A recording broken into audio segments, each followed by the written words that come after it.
Let's continue on our income tax. New topic, leave salary.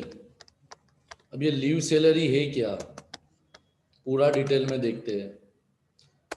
First lecture salary, second lecture gratuity, third lecture gratuity continue, lecture number 3 pension 4, and next lecture is leave salary.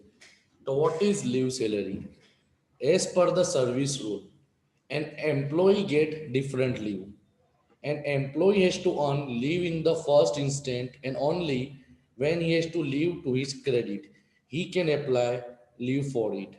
Simple language में leave salary का मतलब क्या होता है? अगर कोई भी बंदा, कोई भी एम्प्लॉय काम करता है तो विद इन ईयर उसको कुछ लीव दी जाती है जिसका वो बेनिफिट ले सकता है. If a leave is not taken within a year, as per the service rule, it may be lapse, or it may be encashed, और it may be accumulated. Basically हर बंदों को साल में कुछ कंपनी लीव प्रोवाइड करती है, 8 है, 10 लीव, 12 लीव, जिसके लेने की वजह से एम्प्लॉय का सैलरी डिडक्ट नहीं होगा. इसमें क्या बताओ, डिपेंड करता है तुम कौन सी कंपनी में हो, तुम्हारी कंपनी के लीव सैलरी के रूल्स क्या है. यहाँ पे अलग अलग बताया कि अगर बंदा लीव नहीं लेता तो उस साल की लीव, साल खत्म होगा आइटम ऑटोमेटिकली उसकी लीव खत्म कर दी जाएगी. नंबर 2, जितनी लीव उसने नहीं ली उतना वो पैसा ले सकता है. या तो मे बी कितनी कंपनी ऐसी है जो उन लोग की लीव को एक्यूमुलेट करती है. एक्यूमुलेट का मतलब जैसे इस साल कंपनी ने मुझे 20 लीव दी है, रूल्स के मुताबिक 20 लीव नक्की की है, इस साल मैंने सिर्फ 10 ही लीव ली. इसका मतलब मैं नेक्स्ट ईयर में 20 और इस साल की 10 बची 10, तो टोटल 30 लीव साल भर में कभी भी ले सकता हूँ. The accumulated leave standing to the credit of an employed may be availed by the employee during his service time और subject to the service rules. मैंने ऑलरेडी बताया ऐसा फिक्स नहीं है, वो डिपेंड करता है कंपनी के रूल्स एंड रेगुलेशन पे कि क्या कंपनी अपने बंदों की लीव को एक्यूमुलेट करती है कि नहीं. Encashment of leave by surrendering leave credit to one credit is known as leave salary. तो लीव सैलरी का मतलब जो होता है कि तुमने जितनी भी लीव नहीं ली है उस दरमियान आपने काम किया है तो as per the rules company आपको एडिशनल अमाउंट देगी, that is called leave salary. For example देखो, एग्जाम्पल देखते हैं तो समझ में थोड़ा ज़्यादा आएगा. An employee is entitled to 60-day leave in a year, but he avail only 20 days leave during the year. Depending upon the rules of the company, ये चीज को आप हमेशा याद रखना, ऐसा समझ के मत चलना कि यही होता है. Depending upon the rules of the company, he may be entitled to get leave of 40-day encashed. But in most of the cases, the employee is entitled to accumulate his unavailed leave and encashment of such accumulated leave at the time of retirement or his resignation or the death of an employee. तो ये rule से depend करता है company पर. Already मैंने बता दिया है कि अगर सपोज एग्जांपल दिया 60 दिनों का, क्या बंदा साल में 60 लीव ले सकता है, लीगल छुट्टी ले सकता है, मगर बंदा छुट्टी नहीं लेता तो वो लीव उसको एनकेस हो जाएगी, यानी उतना पैसा उसको मिल जाएगा. Encashment of leave during the time of service. During the time of service का मतलब अभी मैं रिटायर नहीं हुआ हूँ. Leave encashment to an employ while he continue to be in a service with the same employer is fully taxable whether he is government employee और non government. जैसे हमें बहुत अच्छा समझने जैसा पॉइंट है, एमसीक्यू के रिलेटेड काफ़ी एमसीक्यू निकल सकते हैं यहाँ पे, कि अगर बंदा विद इन सर्विस उसकी जो लीव है उसको एनकेस करा लेता है तो चाहे गवर्नमेंट एम्प्लॉय हो कि नॉन गवर्नमेंट एम्प्लॉय हो, सबको वो लीव पे टैक्स पे करना पड़ेगा. क्लियर.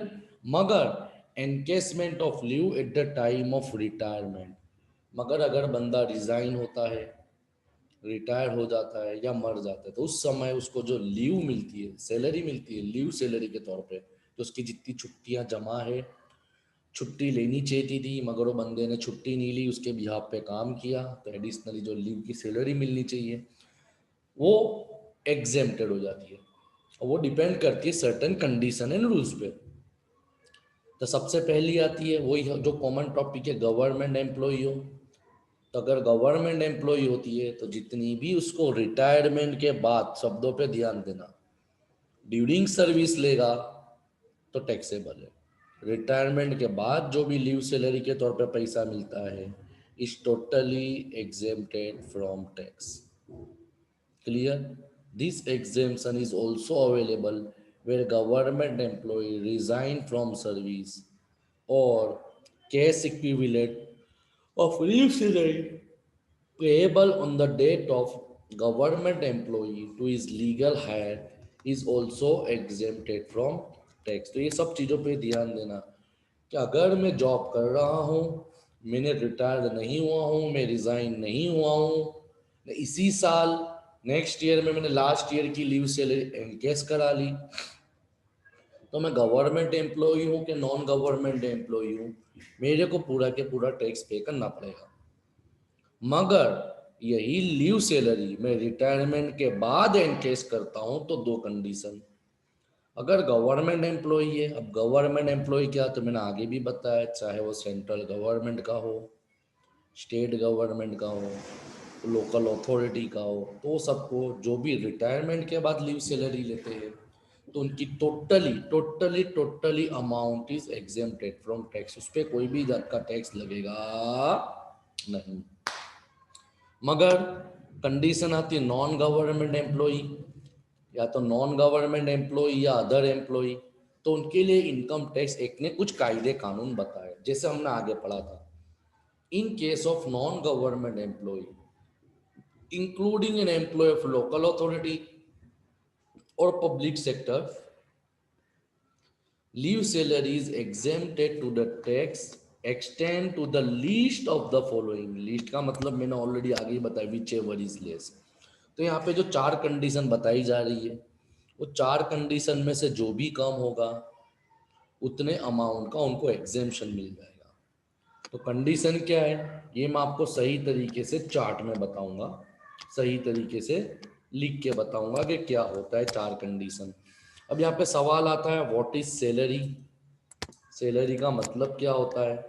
तो सैलरी का मतलब तो हम लोग वही समझेंगे कि सैलरी मीन्स बेसिक सैलरी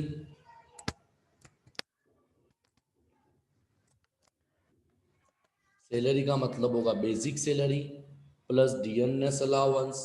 कौन सा DNS allowance? Forming part of salary. थोड़ा सा यहाँ पे इसको तुम सैलरी को एडजस्ट कर देना।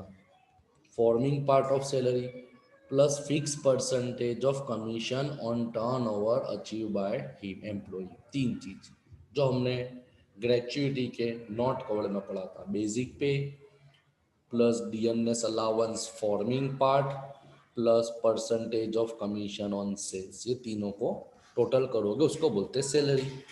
अब एवरेज सैलरी का मतलब क्या? तो एवरेज सैलरी की definition is same which we have learn in gratuity, कि बंदा जिस महीने रिटायर हुआ है उस महीने से बिल्कुल इमीडिएटली 10 महीने ऊपर की सैलरी का टोटल करेंगे और उसका एवरेज निकालेंगे, तो उसको बोलते हैं average salary. Leave salary received while in service और dismissal from service will be fully taxable. वो तो मैंने ऑलरेडी बता दिया है कि अगर आप सर्विस कर रहे हो उस समय आपको सैलरी लीव सैलरी आप एनकेस करा लेते हो तो गवर्नमेंट हो कि नॉन गवर्नमेंट हो सबके लिए टैक्सेबल है। This exemption is also available when an employ resign from service. इसको एमसीक्यू में पूछ सकते हैं कि अगर कोई बंदे ने रिजाइन रख दिया, रेजिग्नेशन रख दिया कि अब मेरे को काम नहीं करना है, या तो वो वॉलेंटरी रिटायर यानी उसकी एज के पहले रिटायर हो जाता है, तो वो ये बंदा इस समय एग्जेम्पशन ले सकता है। अब वही कंडीशन कि अगर बंदे को दो जगह या दो से जगह से काम करता है तो वो ये रूल्स क्या है, लिमिट इसकी 3 लाख है। ग्रेचुइटी पढ़ा था, नॉट कवर्ड हो तो 20 लाख, नॉट कवर्ड हो तो 10 लाख, ने लीव सैलरी की लिमिट आती है 3 लाख। क्लियर? अब इसमें भी आता है कि बंदा number of year of service, तो यहाँ पे हम एक्चुअली उसने जितने साल काम करा उसी को ध्यान देंगे। Any fraction should be ignored. जैसे एग्जाम्पल के तौर पे 26 साल 11 महीने काम करा है तो हम 26 साल ही कंसीडर करेंगे। तो ये तुम्हारी होती है लीव सैलरी, ये तुम्हारी होती है लीव सैलरी। अब इसका मैं तुमको पूरा के पूरा फॉर्मेट बता देता हूँ, इसका फॉर्मेट क्या रहेगा, सही तरीके से समझना, सही तरीके से ध्यान देना। ओके, देखते हैं अब इसका पूरा फॉर्मेट क्या है, उसको सही तरीके से समझते हैं। तो क्या आएगा, कंप्यूट, लिखते जाना मेरे साथ, computation of taxable leave salary, बराबर है computation of taxable leave salary, previous year, assessment year. ये तो ऑलरेडी हमको मालूम है कि पीवाई क्या होगा, वो डिपेंड करता है सम पे, क्योंकि हमने पढ़ा है कि income of previous year is taxable in assessment year, तो ये आपको याद होना ज़रूरी है। क्लियर। अब उसके बाद हम जाते हैं हमारे ओरिजिनल टॉपिक पे कि भाई कैलकुलेशन इसको कैसे करना है। तो इसका फॉर्मूला क्या है, तो सबसे पहला टॉपिक आएगा कि बंदे को लीव सैलरी कितनी मिली, लीव सैलरी रिसीव्ड कितनी मिली, लेस एग्जेम्पशन, अंडर सेक्शन आप लोग लिख लेना 10 AA which ever is less, यानी नीचे बताई गई है उसमें से जो कम होगी वो सैलरी उसकी एग्जेम्प्टेड गिनी जाएगी, वो सैलरी उसकी एग्जेम्प्टेड गिनी जाएगी। तो क्या होती है, तो मैं पूरा के पूरा लीव कंडीशन के साथ आपको समझा देता हूँ। Number 1, leave salary receive at the time of retirement, किसको लीव सैलरी कितनी मिली है, clear. Number 2, leave entitlement, leave entitlement क्या होता है, जो स्पेसिफाई आपको एग्जामिनेशन में क्वेश्चन में स्पेसिफाई हुआ कि 1.5 मंथ या 20 डेज, और लीव एंटाइटलमेंट और 1 month of every year of service. Leave entitlement और, दोनों एक चीज अलग अलग नहीं है, लीव एंटाइटलमेंट और लीव एंटाइटलमेंट और 1 month of every year of service, यानी 26 साल काम करा तो 26 मल्टीप्लाई बाय 1 मंथ कितने हुए, 26 हुए। दोनों में से जो कम होगा वो यहाँ पे कंसीडर किया जाएगा, दोनों में से जो कम होगा वो यहाँ पे कंसीडर किया जाएगा। लेस, इसमें से लेस लीव अवेड, बंदे ने कितनी लीव इस्तेमाल की है वो माइनस करेंगे, जो भी आंसर आएगा multiply by average monthly salary, multiply by average monthly salary. Clear. लिखा हुआ if answer is negative then put nil. कैसे हो सकता है, तो जैसे एग्जांपल के तौर पे बात करें, आपकी एक्चुअली लीव एंटाइटलमेंट और 1 मंथ का आंसर आया 26 मंथ, दोनों में से कम जो आया वो क्या आया 26 मंथ, मगर आपने लीव अवेल यानी लीव इस्तेमाल कर लिए 27 मंथ, तो 26 मंथ माइनस 27 मंथ करोगे तो कितना आएगा -1। तो कॉमन अगर माइनस में आया तो मल्टीप्लाई बाय एवरेज सैलरी भी करोगे तो आंसर किस में आएगा, माइनस में ही आएगा। तो वही बताया कि अगर आपका आंसर माइनस में आता है तो उसको नील लिख दो। Step number 3, 10 multiply by average monthly salary, ये रूल्स है, 10 multiply by average monthly salary. और नंबर 4, लिमिट, लिमिट कितने की है, तो लिमिट है आपकी 3 लाख की। तो ये 4 आंसर में से जो कम आएगा, जो कम आएगा उतना आपको यहाँ पे एग्जेम्पशन मिल जाएगा, उतना आपको यहाँ पे एग्जेम्पशन मिल जाएगा। तो ये दोनों में से हम माइनस करेंगे तो हमको आंसर मिलेगा, हमको आंसर मिलेगा टैक्सेबल लीव सैलरी। समझ में आया, समझ में आया। अगेन रिपीट करता हूँ, ये 4 पॉइंट आपको एग्जामिनेशन के लर्न करने ही पड़ेंगे, लीव एंटाइटलमेंट और 1 month of every year of service. अब सवाल आया, हमारे बहुत होशियार बच्चे हैं, जमीरुल भाई सवाल करा उन्होंने कि सर अगर तुम्हारे को लीव सम में डेज में दी है तो सिंपल लिखा हुआ है 1 मंथ का मतलब 30 डेज होते हैं, पूरा सम डेज में करो। क्लियर। लीव यूटिलाइज डे में दिया है तो उसको भी डेज में करो, उसके बाद मंथ में कंप्लीट कर लो, मल्टीप्लाई बाय 30। तो वही बताया कि लीव एंटाइटलमेंट और 1 month of every year of service, दोनों में से कम होगा वो लेना है। लेस लीव यूटिलाइज, कितनी लीव उसने इस्तेमाल की है। जो आंसर आता है multiply by average monthly salary, ये स्टेप नंबर 2 हुआ। Step number 3 10 multiply by average monthly salary. And last one is limit, limit कितने की है, 3 लाख की है। तो ये चारों चार में से जो कम आता है वो एग्जेम्पशन मिल जाएगा। तो लीव सैलरी में से एग्जेम्पशन माइनस कर दोगे तो आपको मिल जाएगी taxable leave salary, taxable leave salary. समझ में आया? ये तुम्हारा कंप्लीट लीव सैलरी का फॉर्मेट यहाँ पे अवर होता है। मैंने यहाँ पे रखा हुआ है, फटाफट फोटो पढ़ लो या स्क्रीनशॉट में लिख लो।